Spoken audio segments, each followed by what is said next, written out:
Se você está minimamente por dentro do que está acontecendo ao redor do mundo, talvez você saiba que alguns dos principais bancos ao redor do mundo estão quebrando, alguns estão sendo comprados por outros, o Banco Central está ajudando todo esse processo. E aí fica aquela dúvida, né? Como que funciona um banco? Por que um banco quebra? E por que um banco quebrar é tão perigoso frente a um colapso total do sistema financeiro ao redor do mundo? Quero te explicar exatamente sobre como que funciona isso tudo para você não se desesperar, porque pode sim ter uma crise muito grande vindo pela frente, mas pode ser que não também, e a gente vai entender tudo isso neste vídeo aqui. Então já deixa seu like aí embaixo, que isso é muito importante para o algoritmo do YouTube recomendar esse vídeo para mais pessoas, e se você for novo por aqui, já se inscreve para não perder os próximos conteúdos que a gente postar sobre esse tema e sobre investimentos de forma geral. Mas vamos começar explicando como que um banco funciona, né? Basicamente, a atividade bancária acontece quando um banco capta dinheiro emprestado com investidores, com os agentes superavitários que têm mais dinheiro sobrando do que faltando e basicamente empresta esse dinheiro para outros agentes, no caso os deficitários, que precisam de mais recursos do que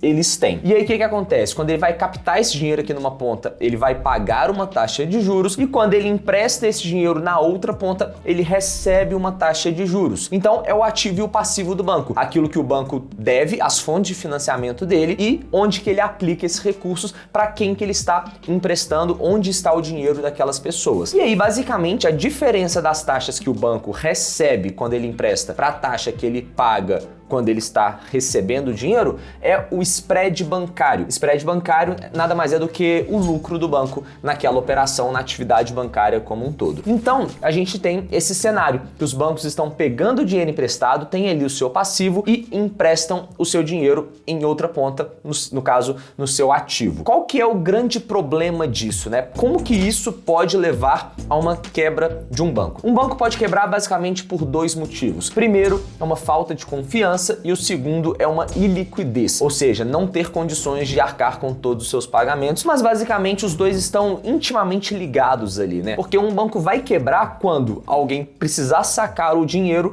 ou precisar fazer uma transferência para um outro banco e o banco não tiver recursos suficientes para honrar com esse saque ou com esse pagamento. Ou seja, quando acontece um cenário como, por exemplo, o que aconteceu no Silicon Valley Bank, que todo mundo queria resgatar ao mesmo tempo, o banco não tinha dinheiro suficiente em caixa para honrar com todos esses saques. E foi por isso que o banco quebrou. E o outro motivo é a falta de confiança. Ou seja, a gente vive num cenário que a gente não tem o lastro de todo o dinheiro disponível em circulação ao redor do mundo. O lastro do dinheiro é justamente a confiança. As pessoas têm confiança de que o dinheiro delas está ali na conta do banco e que o dinheiro é um bom meio de troca, é uma boa reserva de valor para o seu patrimônio ali ao longo do tempo. E a partir do momento que há uma quebra nessa confiança, o que vai acontecer? As pessoas podem querer sacar o seu dinheiro a todo custo e isso pode gerar uma crise de liquidez. Só que o sistema bancário mundial está em constante risco de uma iliquidez sistêmica de todos os bancos.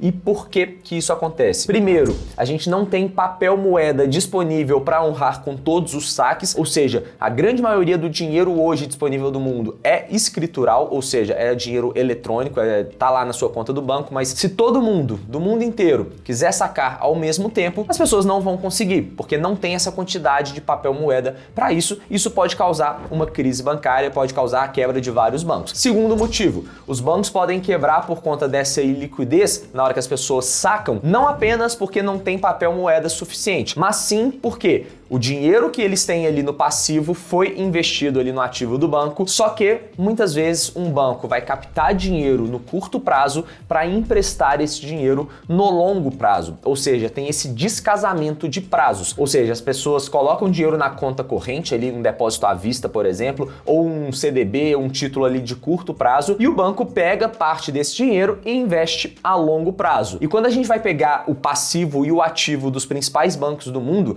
a gente consegue ver que apenas uma pequena parte dos depósitos à vista tem lastro em aplicações de curto prazo. Ou seja, se todo mundo que tem depósito à vista quiser sacar ao mesmo tempo, o banco teria que vender as suas aplicações de longo prazo, teria que resgatar os seus empréstimos, os seus títulos junto ao Tesouro, por exemplo, no longo prazo, e pode ser que isso tenha ali, por exemplo, uma marcação a mercado. Mas alguns títulos que não tenham liquidez, o banco não conseguiria resgatar para honrar esses pagamentos. E é exatamente por isso que o sistema financeiro nacional está sempre com uma possível crise sistêmica, ou seja, uma crise de liquidez, né? Um risco de iliquidez sistêmica. Por quê? A partir do momento que acontece algum caso, como por exemplo do Silicon Valley Bank, o que aconteceu? Surgiu ali uma pequena quebra de confiança, as pessoas resgataram muito o seu dinheiro e em poucas horas todo mundo quis resgatar o seu dinheiro e o banco quebrou, porque não tinha condições de arcar com esse pagamento. Mas, a partir do momento que isso acontece, que um banco quebra, as atenções voltam para o sistema financeiro mundial. Ou seja, todo mundo começa a pensar, será que vai ter algum outro banco que vai quebrar? Será que o meu dinheiro está seguro nesse banco que eu tô? As pessoas começam a analisar e começam a identificar algumas fragilidades possíveis naqueles bancos. E aí pode começar uma corrida bancária, que é todo mundo querendo tirar o seu dinheiro de lugares um pouco mais arriscados para colocar esse dinheiro em possíveis bancos menos arriscados, bancos mais sólidos, que tenham uma cobertura desses depósitos à vista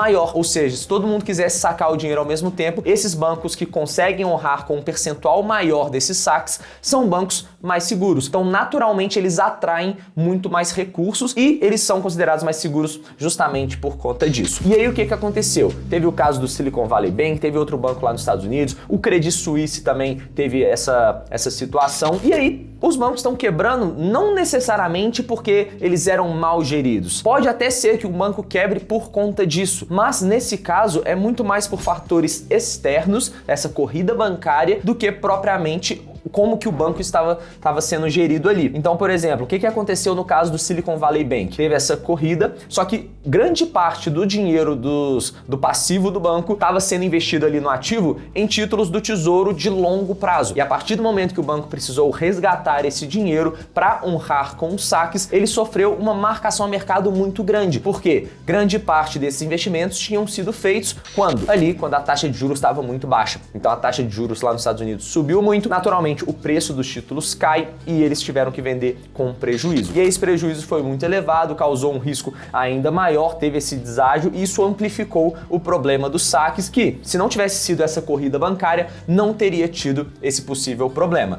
E aí, é exatamente por isso, por conta desse risco sistêmico no mundo inteiro, que quando um banco quebra, os bancos centrais eles começam a atuar em cima para evitar que aconteça esse contágio e esse colapso do sistema como um todo. Porque é muito arriscado que um banco quebre e isso vai caindo ali o efeito dominó em todos os outros bancos do sistema, justamente porque não tem essa condição de honrar todos os saques. Então, por exemplo, o Credit Suisse estava passando por esse problema e o Credit Suisse foi obrigado a ser vendido para o UBS, que é um outro banco lá da Suíça, que foi obrigado a comprar o Credit Suisse também. Ou seja, o Banco Central atuou em cima daquele problema para evitar, porque o Credit Suisse estava ali entre os maiores 20 bancos da Europa, o outro também, o UBS, também estava entre os maiores 20 bancos da Europa, e quando eles se juntaram, formaram o quarto maior banco da Europa. Ou seja, um banco como esse, o Credit Suisse, quebrar, seria um risco muito grande para o sistema financeiro do mundo inteiro. Então, essa medida dos bancos centrais atuando em cima dos bancos quando eles estão quebrando, acontece justamente para evitar esse colapso, e isso é diferente do que acontece na economia como um todo, na economia tradicional, digamos assim.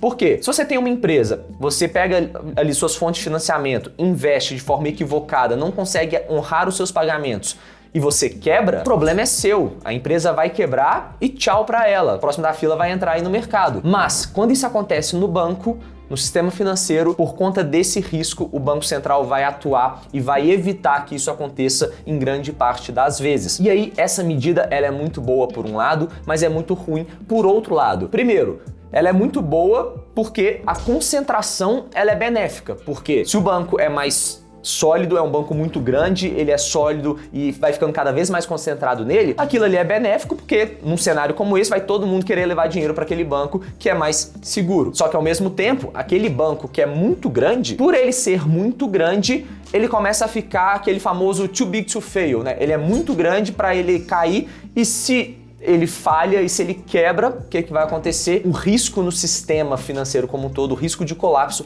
é muito maior. E aí o Banco Central não vai deixar isso acontecer. Ou seja, quanto mais concentrado for em poucos bancos, quanto maior o poder de um determinado banco, menor a chance dele de fato quebrar, porque o Banco Central sempre vai querer socorrer ele. Mas, por outro lado, isso é negativo porque, tendo essa ciência, essa possível certeza ou essa possibilidade do Banco Central socorrer o banco em um cenário como esse, abre espaço para o banco tomar medidas um pouco mais arrojadas, um pouco mais arriscadas, que ele não tomaria caso ele soubesse que não tivesse esse resgate do Banco Central. Ou seja, esse resgate amplifica a magnitude do problema, que é a falta de liquidez do sistema, porque o banco tem uma quantidade de depósitos à vista e tem investimentos de longo prazo. A diferença é muito maior nesse cenário, porque se o banco soubesse que não tivesse esse resgate, ele provavelmente manteria um percentual, essa diferença, um pouco menor, para ele ter mais segurança em caso de uma possível